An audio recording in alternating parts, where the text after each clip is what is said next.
Voltamos! Olha que pauta bacana. Você sabe escutar os seus filhos? Seus filhos falam e você... tem nada a ver isso que meu filho está falando. É tudo fase de criança, mas nem sempre é fase de criança. Estamos aqui com a nossa mestre, doutora, pedagoga em Educação e Saúde na Infância e Adolescência, Fernanda Marcucci. Boa tarde, Fernanda. Boa tarde, Renato. Tudo bom? Muito prazer. É um prazer te receber aqui no nosso programa. O prazer é meu. E nós abordamos um assunto muito bacana, doutora, que é a respeito de os próprios pais ouvir os seus filhos, não é isso? Exatamente.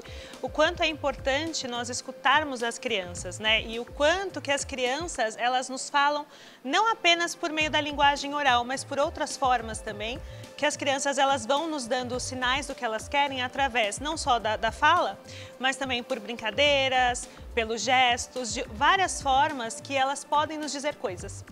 E os pais em si, eles precisam respeitar cada fase da criança, doutora? Precisam. É super importante a gente ter em mente quais são as fases que aquela criança está.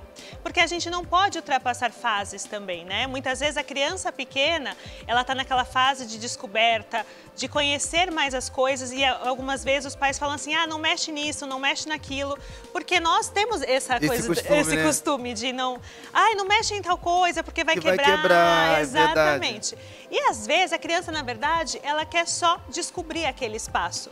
Então tudo para a criança é muito novo, né? Então a gente tem que ter sempre isso em mente. Por exemplo, quando a criança ela cresce um pouco mais, quando ela está entre os 5, 6, 7 anos mais ou menos, essa criança ela está na fase do questionamento.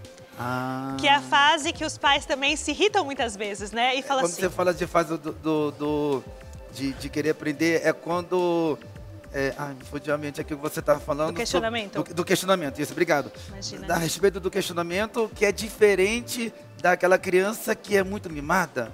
É diferente? É diferente. É diferente, porque o questionamento, a criança está nessa fase, né, de descoberta, de querer entender os processos, né, de descoberta dela mesma, que a gente até chama, tem até um psicólogo muito famoso chamado Jean Piaget, que ele trata essa fase como egocentrismo, que é a criança querendo se descobrir.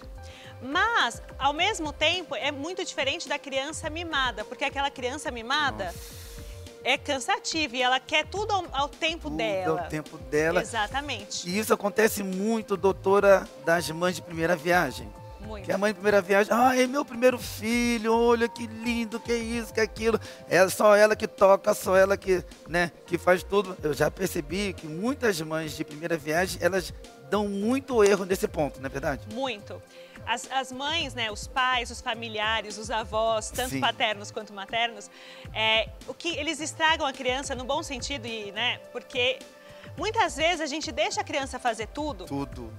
E ela não sabe o que é um não. E essa criança, ela não sabe lidar com as frustrações. Isso é muito complicado, né? Porque quando a gente cresce, a criança ela vai se frustrando. A criança passa por frustrações, né? Porque a nossa vida é cheia de frustrações. A gente não tem sim o tempo todo. Então, a gente não pode também deixar de falar para a criança, olha, você está errado, você está fazendo determinadas coisas que não estão certas. E precisa estabelecer limites também. Não adianta a gente achar que a criança pode fazer tudo porque ela é uma criança. Ela está nessa fase de desenvolvimento e precisa aprender. Com o não, né? Então ela vai aprender com quem? Com os adultos. Sim. E se os adultos fazem tudo que ela quer, possivelmente vai ser uma criança muito mimada e um adulto muito frustrado depois, porque não vai saber receber esse não. Não vai saber lidar, não vai saber administrar por muitas das vezes. Exatamente. E vai fazer com que a própria criança em si, quando cresça, tenha na sua fase dos seus 9, 10 anos, vai falar assim, mãe, você sempre deixou, por que você quer me proibir agora? Exatamente. Você recebe muito desses casos, doutora? Muito, a gente tem muito, por exemplo, eu sou professora do curso de pedagogia e muitas das nossas alunas, elas trazem essas questões também da escola. Porque os pais deixam fazer tudo e quando a criança chega na escola, que ela tem que conviver com outras crianças, tem que dividir brinquedos, ter o seu espaço de fala, mas também deixar o outro falar, é tudo muito complicado, porque se essa criança ela não foi ensinada que ela tem que respeitar a fala do outro, que ela tem que emprestar as coisas, então tudo isso faz com que essa criança vá se frustrando. E aí chega em casa e fala assim, mas você sempre deixou, por que nesse espaço eu não posso?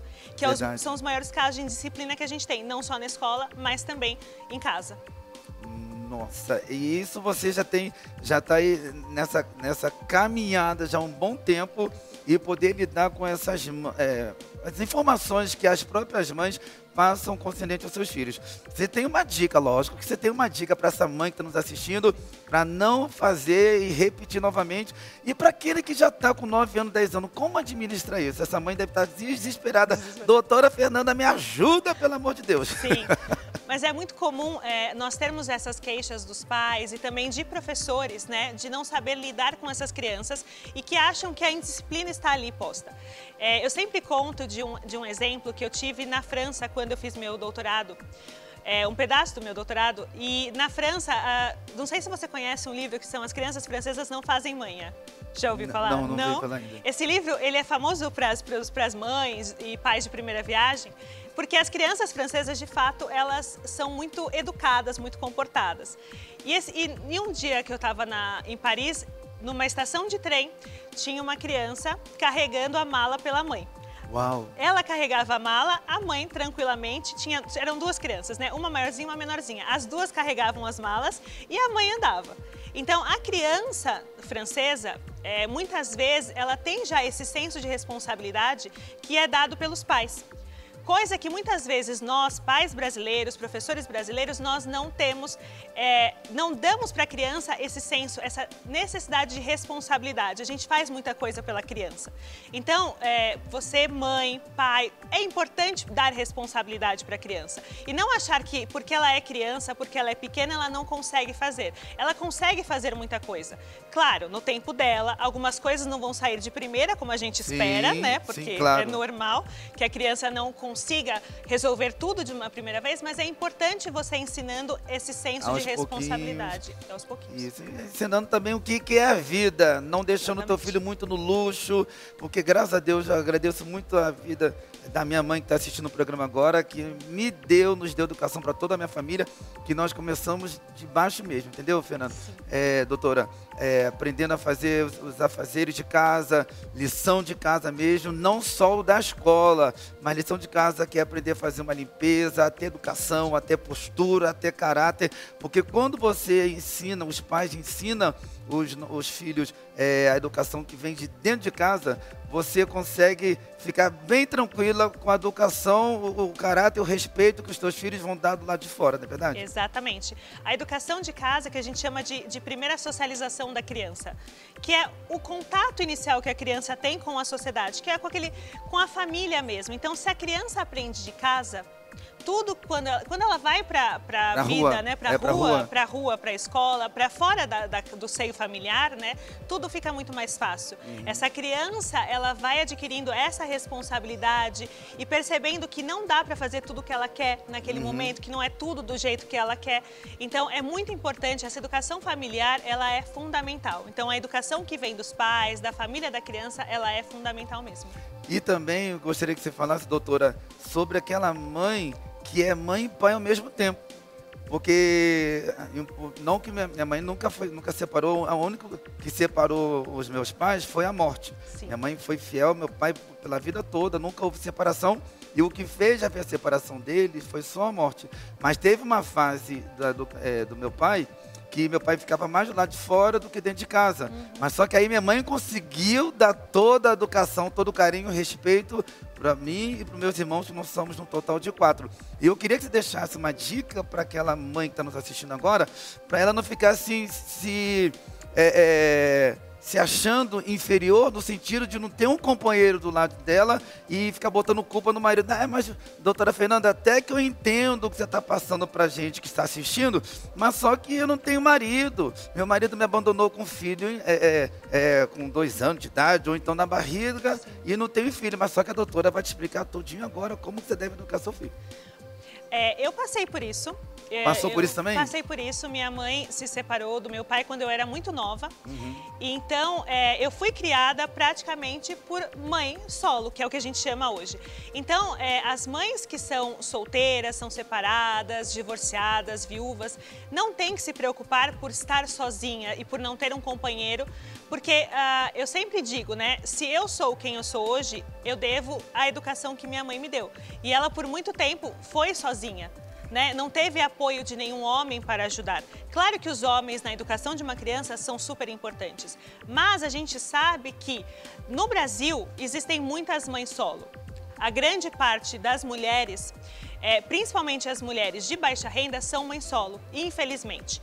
Mas vocês conseguem todo o apoio, não só, claro, da escola. Eu acho que vocês têm que colocar mesmo essa responsabilidade também com a escola, porque nós como escola, né, falando como professora, sim, nós temos essa responsabilidade também. Claro, a criança tem a sua formação que vem de casa, mas a gente também tem essa parcela de importância e responsabilidade na formação de uma criança. Então, eu queria dizer para as mães solo, para as mães solteiras, viúvas, enfim, que não se desesperem, porque você não é inferior a ninguém por ser solteira, por não ter um companheiro, porque sim, você pode dar conta de educar seu filho muito bem e ter um filho, de fato, muito bem formado por você sozinha. Legal. E o que os pais podem fazer, doutora, para tirar os filhos um pouco da rotina? Tem alguns pais que estão em casa agora com os filhos e durante a semana, de segunda a sexta, está naquela rotina de... por exemplo, os pais estão trabalhando e de manhã, ou então horário integral, os filhos estão na escola. Aí o filho fica de casa, escola, escola, casa. O pai também, né? Trabalho, casa, casa, trabalho. Ou então alguns vão para a igreja dia de semana. Mas qual que é o conselho, a dica que você daria para os pais, né, botar um atrativo para tirar um pouquinho os filhos da rotina?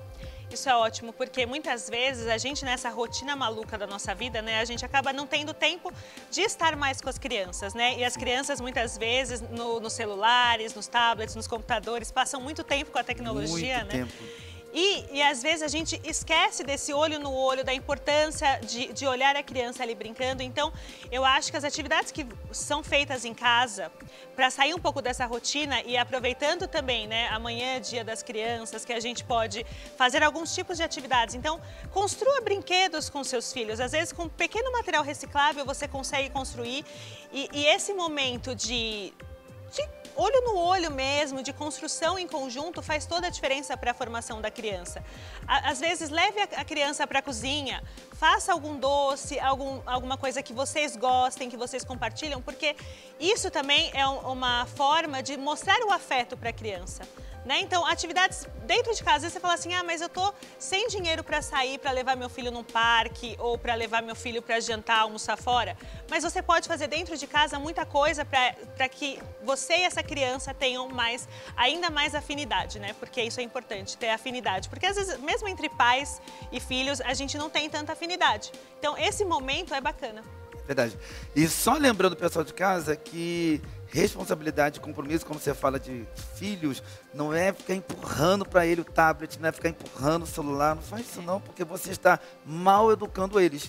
Nem isso, doutora. É vocês conversarem, ter aquele tempo de qualidade, de poder falar sobre o dia, de poder falar sobre a rotina, a programação. Isso. Fala um pouquinho pra gente sobre isso. Exatamente. Quantas vezes a gente vai, por exemplo, num restaurante e vê as crianças todas com a carinha ali no tablet, com a cara no tablet, no celular, no videogame, jogando dentro do restaurante. Dentro do restaurante. E se elas ficarem sem, meu Deus do céu, é um desespero. Nossa, desespero. Eu tenho inclusive um caso de uma prima que tem um filho pequeno e ele o tempo todo ficava no tablet, no celular.